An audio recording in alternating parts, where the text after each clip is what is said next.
Thanks for showing up. I'm Todd LeBasser. I'm the director of the QEP, which is on sustainability literacy. And we're preparing for a March on-site visit from SAC-COC and finalizing our QEP documents. And so today is going to be a quick primer on the triple bottom line of sustainability as understood by 6 colleagues, faculty here on campus.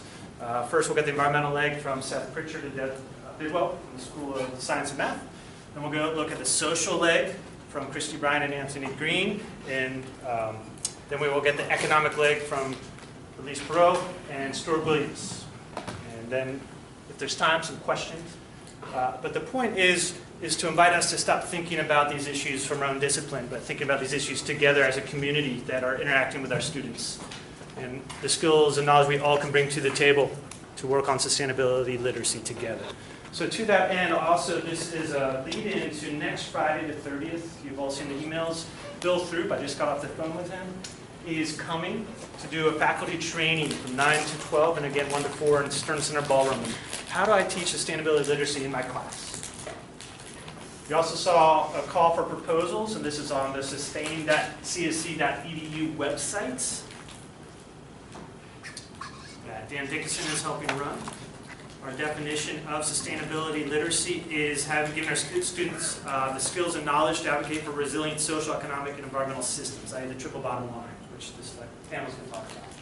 There's a call for proposals if you want to generate a sustainability-focused or related course, due October 15th. There's also a call out for art exhibits for Addlestone to help publicize this, and for summer research next summer to do with students. So a lot of good ways to get involved, including next Friday's faculty training for how to actually teach this stuff. So websites here, those will be under resources. You can access those as well. So we're going to get going because I want to recognize the time. Seth, you want to start us off? Sure. Slide change in, perhaps. And if you can please, there's some sign-in sheets as you come in so we can track. Thank you.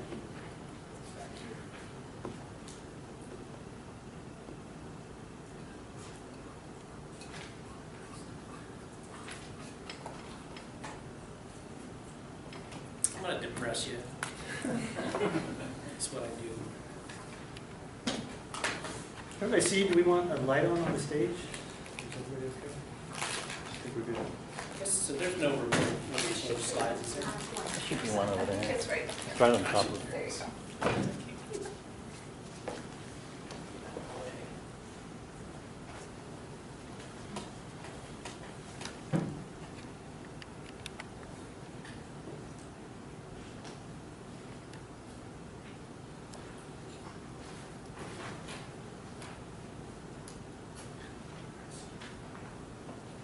There's a lot of us, aren't there? As you know, populations have been exploding the last couple hundred years, from 1 billion in 1800 to 7 billion and change now. We're projected to go to 10, 12 billion within the century.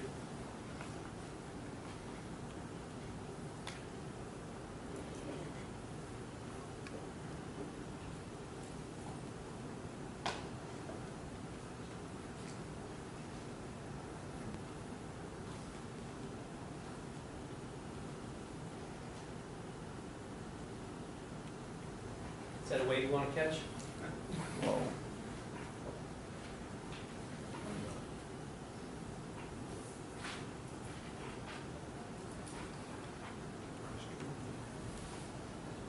This is municipal waste generation versus GDP per capita. So generally wealthy nations like the US, Australia, European nations, we're high on the GDP per capita scale. We make a lot of money. And what goes along with that is high consumption and high waste generation. India and China are the sleeping giants down here. They're the emerging economies. They're going to join us on the upper right-hand top side of this graph in the future. So waste production is going to skyrocket. It's projected to triple by 2100. It's a lot of garbage.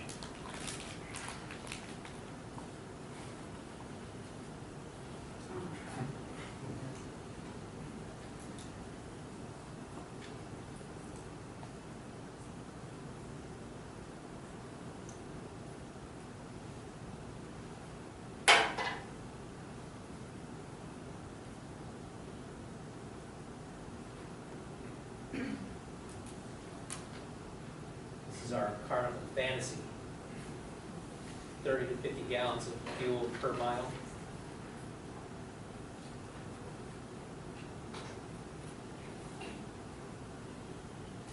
We derive our sense of self from the cars we drive, from how big our houses are, and the amount of stuff that we can accumulate. This is where we get our happiness from.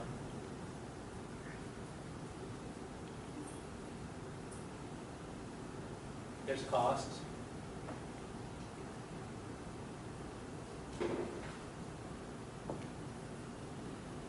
Energy consumption is predicted to double by 2060.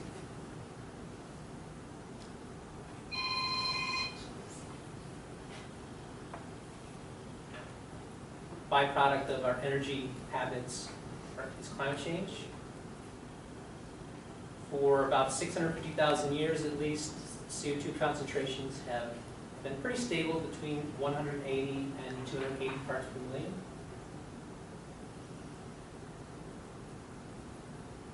CO2 levels in the atmosphere exceeded 400 parts per million just recently. This is where we're headed by 2040. This is CO2 projections for 2100, over 1,000 parts per million, business as usual. So we're not yet sure what is going to happen with global temperatures, because temperatures and CO2 concentrations track one another through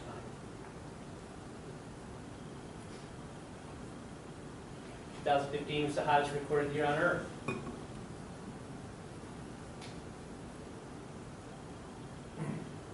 Polar ice is melting. Sea level has already risen. It's projected to rise between another 1 and 6 feet by 2100.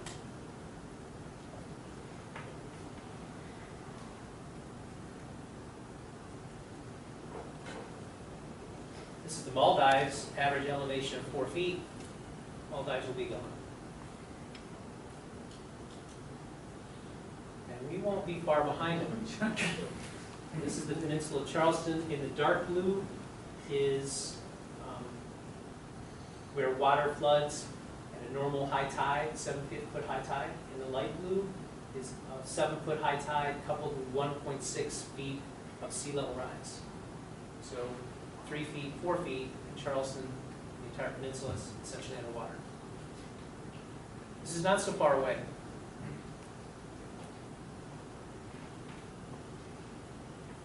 Global biodiversity is in decline,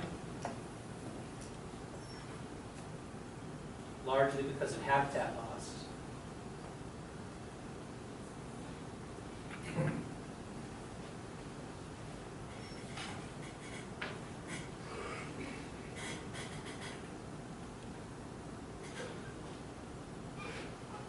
The number of extinctions in green since 1800 maps closely with human population growth, cause and effect.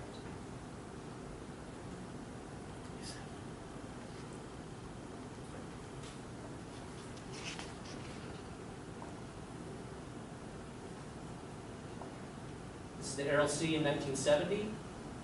This is the Aral Sea today. This was one of the largest inland lakes in the world, supported diverse fishery. This is the Aral Sea today. Water is the new petroleum. We should point out that the theme of the first year of the QP is on water quantity and quality. So here in the United States, water is pumped from the Ogallala. The Ogallala is a giant underground prehistoric aquifer that sits under many Midwestern states that props up U.S. agriculture. We're pumping water out of the Ogallala 8 times faster than the natural rate of recharge. That's happening all over the world to aquifers.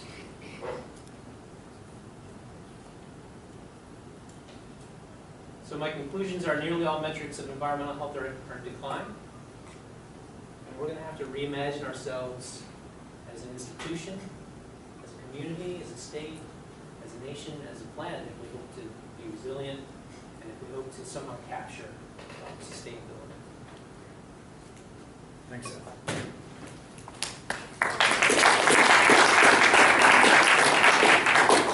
Deb's going to give us the second presentation from school Science and Math Perspective on Sustainability Literacy.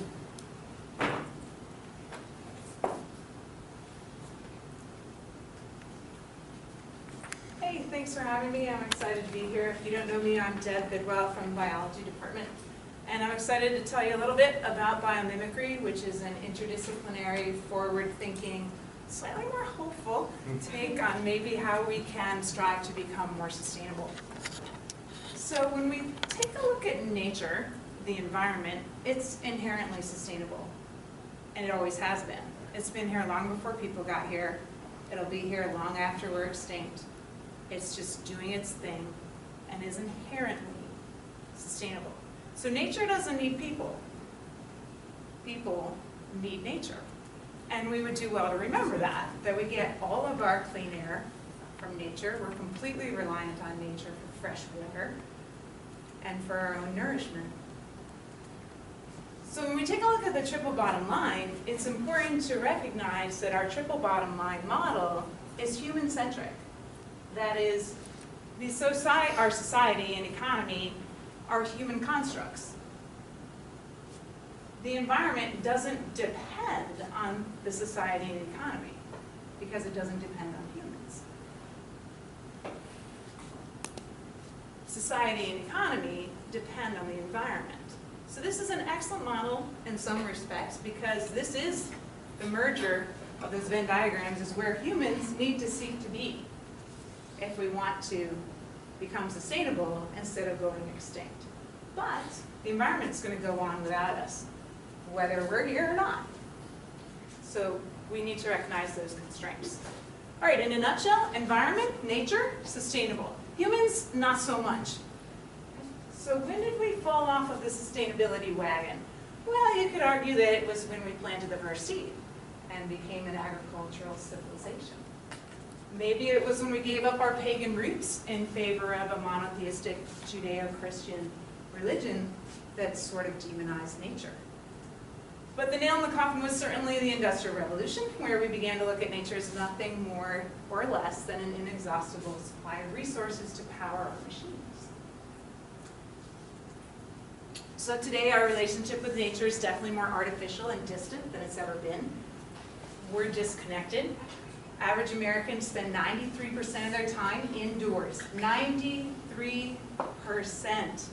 And when we are outdoors, we're walking in the human-built environment on artificial surfaces like concrete. So no wonder we feel disconnected from nature. We are disconnected from nature. Maybe it's because our species is so new. We're really young, we're the noobs, and we seem to be the only ones fouling our planet. Maybe it's our awkward adolescent phase, and we'll get our act together. We put ourselves on the top of this imaginary pyramid that we've created, where we're above nature, and we need to lose the ego and find some eco if we're going to survive on this planet. We need to level the playing field.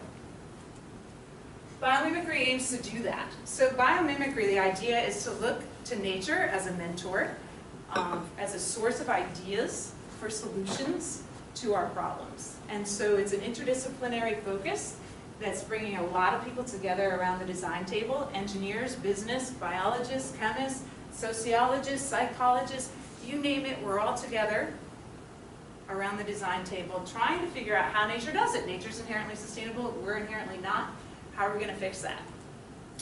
Because nature's old. It's been here for 3.8 billion years. That's how long life has existed on this planet. And it's come up with great solutions to the same kinds of problems that we're facing. Human design challenges are no different from nature's design challenges. And that's a pretty profound thought. Because when you think about adaptations in nature as a source of ideas, as solutions to problems, then it makes sense to think of nature as a library of design solutions. Right? We're solving the same sorts of problems as nature's already solved, only it's had 3.8 billion years to perfect its design. We're producing, manufacturing, we're transporting, we're protecting, we're doing all the same sorts of things that nature does. So nature would be a great mentor since it's 100% sustainable. Nature does all its chemistry in water. Nothing but green chemistry. The only solvent is water. The ingredients are non-toxic and there's very few of them. It self-assembles when it manufactures at room temperature and room pressure. It uses elegant designs and fits forms to function, zero waste, 100% recyclable. And humans, we choose to use the most toxic solvents out there, some of the nastiest stuff in the periodic table. We heat, we beat, we treat, right? We bend nature to our will, and we produce in a one-way stream from cradle to grave, at least most of the time. So this is sustainability. That's what we're striving for. That's what we need to learn how to do. Right? Janine Benyus is a modern-day founder of the term biomimicry, and she's a leader in the field. And she's challenging us to come up with designs that look to nature for inspiration and are truly sustainable. Because when we do that, we have really good ideas, right? So the Wright brothers, Da Vinci, they looked at birds, they mimicked the airfoil, it's worked out. And if you've flown lately, you've probably seen winglets on the tips of the wing, and soon you'll see 2 and 3 and maybe 4 winglets on the tips of the wing, because when we mimic the primary feathers of soaring birds, we get better aerodynamics and lower fuel costs, right? When we looked at the way burdock fur is hooked into the fur of our pets, we're inspired to make Velcro. Pretty cool invention. And so looking to nature for design solutions is really beneficial. Kingfisher's a champion diver, right? And when we looked at the kingfisher for inspiration, we reduced the sonic boom problem in the Shinkansen Japan bullet train every time it went through a tunnel. And we increased the efficiency by up to 25%. Architects were inspired by termites and built a commercial center in Zimbabwe that requires no energy for heating and cooling. It self-heats, self-cools, it's all air currents. So there's no power bill, and it uses 90% less energy. When we take a look at the Greenland shark and the way bacteria can't cling to its scales because of the nanostructure on the surface of their denticles, we can mimic that and make a film, a transparent film that we can put in hospitals that defeats bacteria physically, structurally, instead of chemically. Totally non-toxic, or it will be once we get that green chemistry down. Right? We can create self-cleaning structures by mimicking lotus leaves where the water just washes the dirt away. We don't have to clean anymore. Sounds pretty good. If we look at the water bear or tardigrade, there's a sugar called trehalose which allows them to dehydrate. So you can ship them to space, irradiate them, they can take them down to the Marianas Trench. They're indestructible because of that sugar's ability to dehydrate them so well, and then they rehydrate. So we can use trehalase and sugarcoat some vaccines, and now we don't need to refrigerate them. Without that refrigeration necessity, we can ship them off to the third world a heck of a lot more easily. That's a pretty cool design solution. We can make pain-free injection needles by mimicking a mosquito proboscis. Good news for diabetics. We can mimic the way coral reefs sequester CO2 and do that in concrete. And concrete usually produces CO2, but now it can be a sink. We can mimic the way spiders warn birds from crashing into their webs and build glass where birds don't crash into it because of UV reflectance, right? We're building lighter weight, smaller resource use ideas for aeronautic engineering, using glues inspired by mussels that are non-toxic to build plywood. Take a look at this bio-inspired design in wind turbines, inspired by the front edge of the humpback whale flipper, which is really hydrodynamic. Now we get better aerodynamics. If we take a look at the way fish schooling use eddies to propel themselves better, and we redesign the distribution of our vertical wind turbines so that they use each other's wind eddies, we get more wind production. We built the best impeller ever by mimicking that Fibonacci sequence spiral that we see all over nature. Now we can mix water in our water storage tanks to prevent biofilms in a more efficient way than we've ever been able to do before. We can collect water from the desert and concentrate it down to drinking water and irrigation by mimicking the Namibian beetle, right? Or we can even look at membrane proteins and create low energy ways of cleaning up water and desalinating it by mimicking aquaporins. We can use the way animals create structural color to inform decisions about solar panels and maybe create structural color ourselves. So biology has a lot to bring to the design table. We need more biologists around the design table. We need more interdisciplinary thinking around the design table. If you're inspired and want to learn more about biomimicry, check out Biomimicry 3.8 or asknature.org. Get outside, be below average. We do not want to be part of that 93% in your group. And I invite you to reconnect and get inspired and get interested in sustainability. So thanks.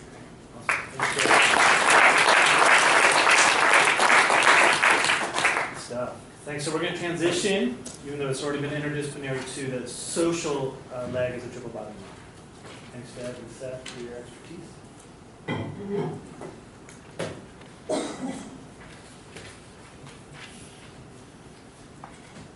Hi, everybody. I'm glad to be here and be part of this conversation, and I want to also just acknowledge the sustainability visions of not only Todd Levasseur, but I think Anthony and I probably wouldn't be here if it weren't for the visions of the late Dr. Consuelo Francis, as well as Allison Piepmeyer, and their long-term sustainable visions for educational progress here at the institution. So I like to call their memory into the room.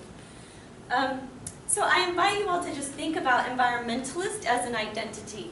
And likely the guy with the Hummer doesn't come up, but maybe when you think of conservationist, nature lover, outdoor enthusiast, a certain identity comes to mind.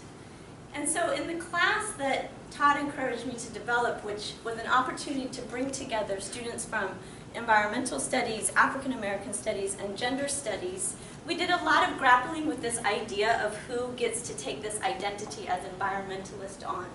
And we see that, like everything, the media informs our ideas about who gets to participate in the debates about environmentalism, who gets to access wilderness and the great outdoors. And we found that, of course, that's raced and gendered.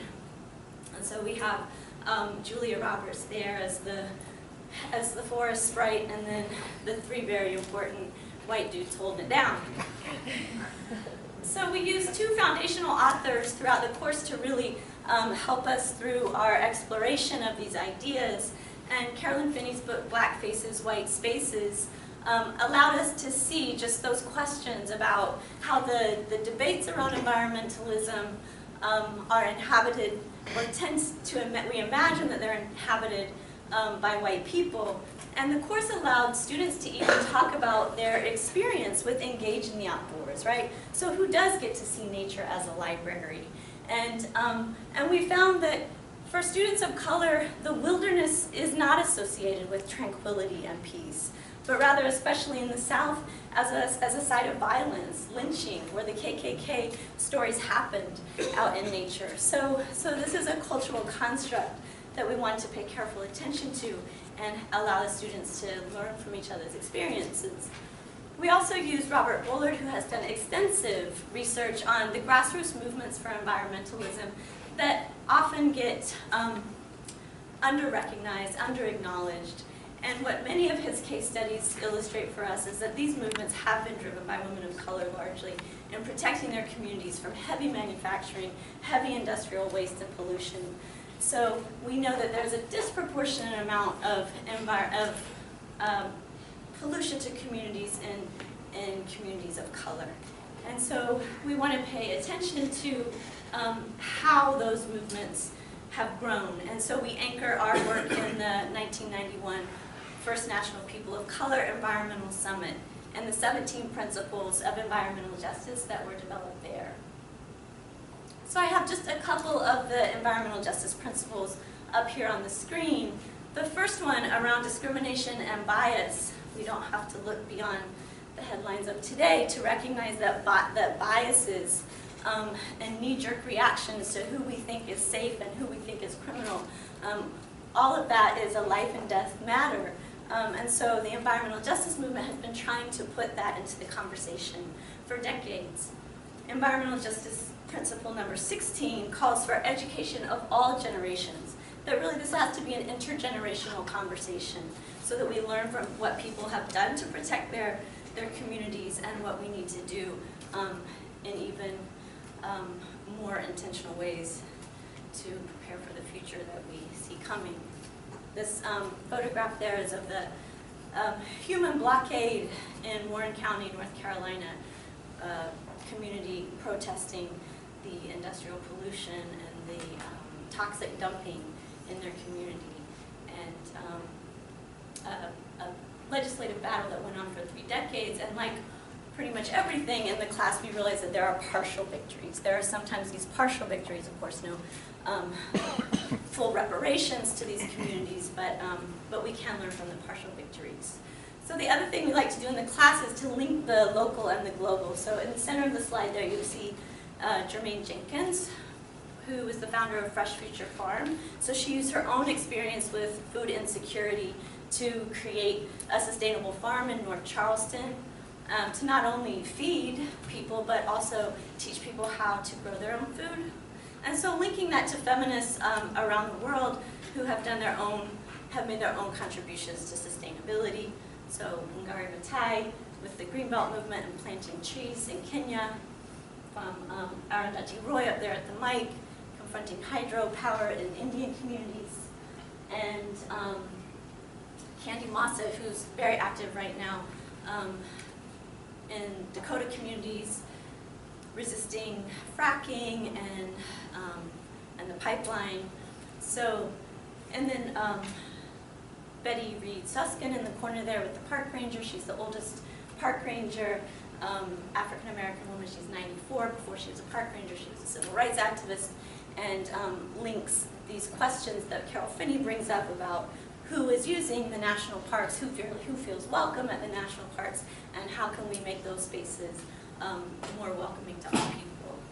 And then I have Yuri Kochiyama and Grace Boggs there as activists who have also tied sustainability to their work. So next semester in the class, we'll be reading Grace Boggs' New American Revolution, Sustainability and Activism. So here you have pictured just a few of the ways that people are linking their social identities to environmentalism. So the Outdoor Afro movement, as the tagline says, where Black people and nature meet. And then we have a local Charleston gathering for Outdoor Afro. Earth Gay is the Out for Sustainability organization, so bringing LGBTQ people out to experience nature and do their part in sustainable solutions. And then we have Native American communities at the Paris Summit and trying to bring their perspectives into that conversation. So the goals for the class really are congruent with the goals for the QEP, and maybe a point of entry for some of you in getting involved in this work. So learning about environmental racism and feminist activism, questioning the cultural constructions of wilderness and nature and who has access to all of that, honoring African American environmentalists, scholars, and thinkers of diverse social identities who challenge assumptions about the whiteness of environmental and nature writing, and then practicing a queer paradigm. And to queer any paradigm just means to question the parameters of the discourse and to see what kind of limitations there might be and where we might need to question the embedded assumptions. And then to just scrutinize our own consumption habits and build support for changing the consumption behaviors around us. So what the students did in their zero waste projects is really audited their own trash and their own behaviors, and what we found is that it's very lonely to be the one out there starting the conversation about how people need to consume and waste less. So, thank you.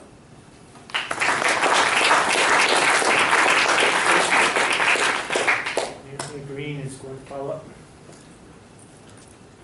a bit more on this conversation.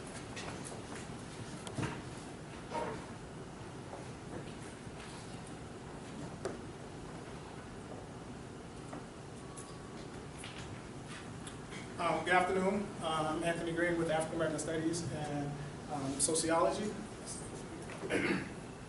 when approached by Todd, my sweet mate, over at ECTR, about putting together something for the sustainability panel, specifically dealing with racism, how to truly understand racism, talk about racism, especially in light of everything that's been going on in the recent years, particularly what's going on right now in one of my former cities, Charleston, North Carolina, what's going on in Tulsa, Oklahoma.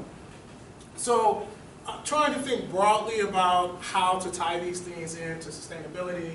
One of the things that kept resonating with me was having this real hardcore, unfiltered conversation about racism and all the components of racism, discrimination, stereotyping, and so forth and so on, and how that connects to a lot of different things. And what I've found in many of my classes with students, black, white, otherwise, is that to begin with, there's a real lack of understanding of what the definition of racism is.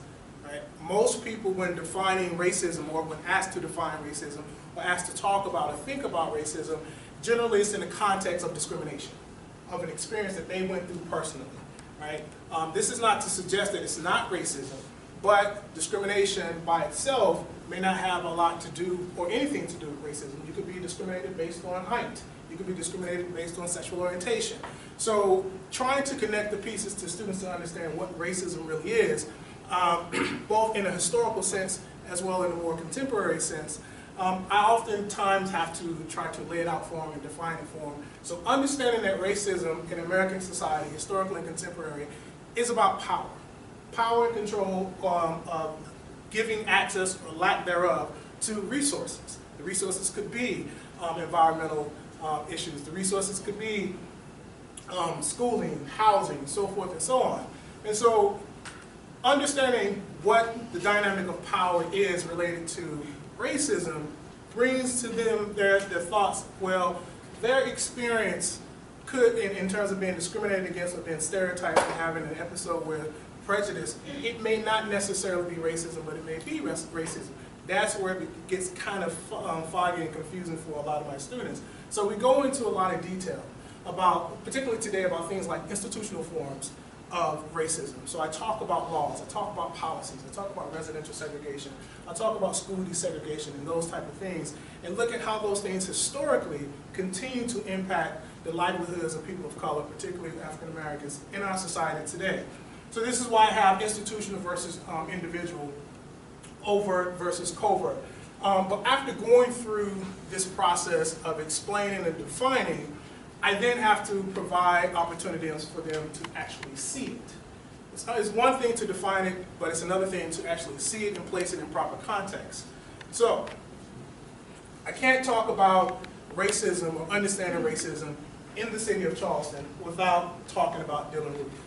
One of the things that I bring up, one of the things that I think the conversation around the Charleston Iron Massacre is that when you see this image does not become the reflection of the entire white male population.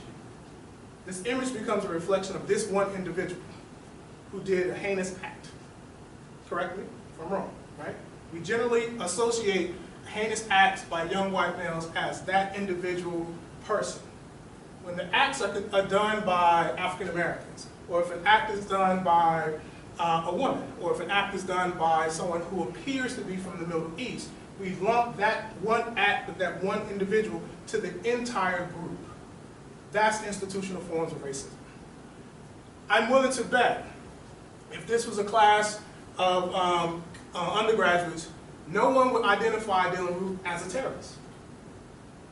In fact, when trying to determine the act that took place last summer, the FBI director came out on CNN and said, after reviewing the evidence of what took place, I can no longer determine and identify Dylann Roof's act as an act of terrorism. It's an act of hate, but it's not an act of terrorism.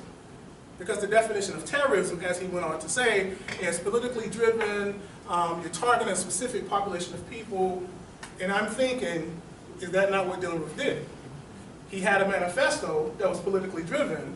He targeted a population of people in one of the most historic cities in the South, at one of the most historic churches in that city, but he's not a terrorist. But when talking about other individuals in our society, in the media. For example, in Tulsa, Terrence Crutcher, you can hear if you've seen the videos, and I'm willing to bet most of you have seen some of these videos, the pilot or the officer in the helicopter say he looks like one big bad dude. That has racial connections and historical connections to how society typically views large black men. And the reaction of such things creates what we continue to see. Instead of de-escalating the situation, instead of talking down the suspect, the reaction generally is pull a gun, shoot. And furthermore, after that, the descriptions of each one of these individuals, we take apart the history of that person to determine the character of that person to justify what the officer did in that moment. No one in here can tell me that in that moment, an officer knew the character of that person. Does that make sense? These are examples of individuals in the last 6 months to a year of where the immediate reaction has to do with the fact of the appearance of a big bad dude. Yet, there are countless evidence, countless examples of white males engaging in physical and oftentimes firing exchanges with police officers, and they're taken alive. They're arrested. No one ever talks a question about the character of that person historically. Joseph Houseman was waving an assault rifle in public, who was intoxicated, threatening to shoot and kill. The police engaged with him to de-escalate the situation over 45 minutes. And he eventually was arrested. Lance Tamayo, same similar situation, threatening to shoot women and children in public with a loaded assault rifle. The police talked to him for 60 minutes. And before it was over, they shot him in the leg. A non-deadly shot. It goes on and on. This one down at the bottom very much bothers me. I'm sorry. Jesse DeFlorio shoots a BB gun at police officers. Was arrested. Tyree King in Ohio, Columbus, Ohio, had a BB gun. Autopsy reports came out and said that he was shot in the back. So that meant he was running away. I'm sure some of you are familiar with Tamir Rice, who was shot on site 1.2 seconds it took for the police car to stop and the police to get out to shoot and kill Tamir Rice, a 13-year-old boy, who was described in the police report as a young man. Dylan Roof was described as a kid. Institutional forms of racism. It trains our way of thinking about race in America. Todd asked me specifically, or engaged with me, are you going to talk about sports and activism and all this stuff and how it relates to racism? I said, well, I have to. It wouldn't be me if I didn't. I taught a course last semester on race, sports, and activism in the spring. But overt forms of racism. I'm sure most of us are familiar with the stance Colin Kaepernick has been taking regarding the national anthem.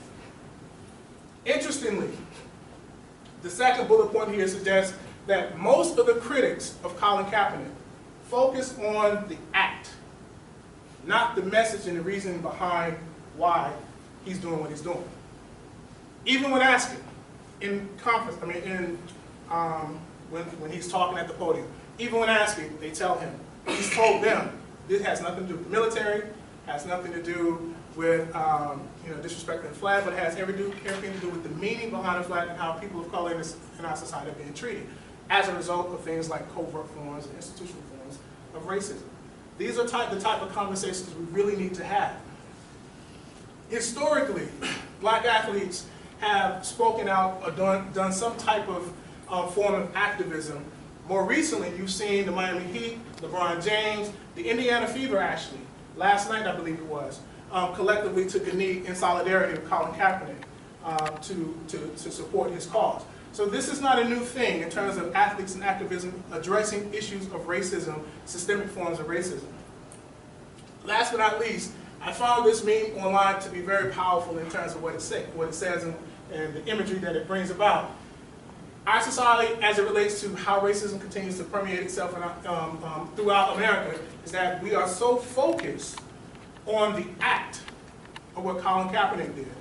But we make excuses for what happened in Tulsa. We make excuses for what happened in Charlotte. We make excuses for what happened in Cleveland, Ohio. We make excuses for Eric Garner. We make excuses for all these incidents that take place, even though there's clear-cut evidence that police have the training to de-escalate scenarios when they are threatened. Thank you.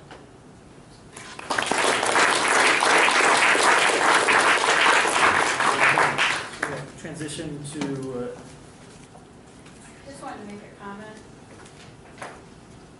You need to do research on initiation killings. This is organizational behavior. The media, the political establishment wants us to believe these are lone wolves. Exactly. It's not. It's not. And you can study the drug culture of South America to understand how this is trained. And the police, there's probably bonuses for shooting people. Don't follow the money. I agree. Thanks, Denise. So we're going to transition to the economic leg.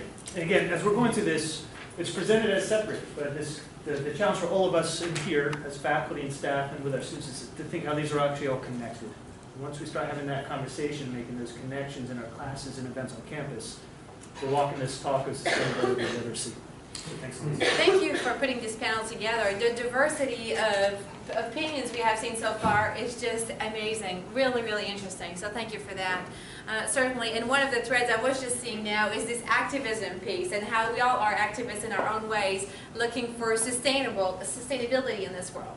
So looking at the economic leg of sustainability, I'm taking this at the organizational level. So we'll be talking about businesses and organizations and what they do. I want to send us on two reflection paths today. The first one, what is sustainability to business management? And another one that sounds a lot alike, is very intertwined, yet extremely different. What is sustainable business management? So when we look at the first one, I want us to see the narrower sense that people are sometimes giving to sustainability in terms of green management or as it relates to the natural environment. What we know here is that over 90% of big businesses are now issuing sustainability reports.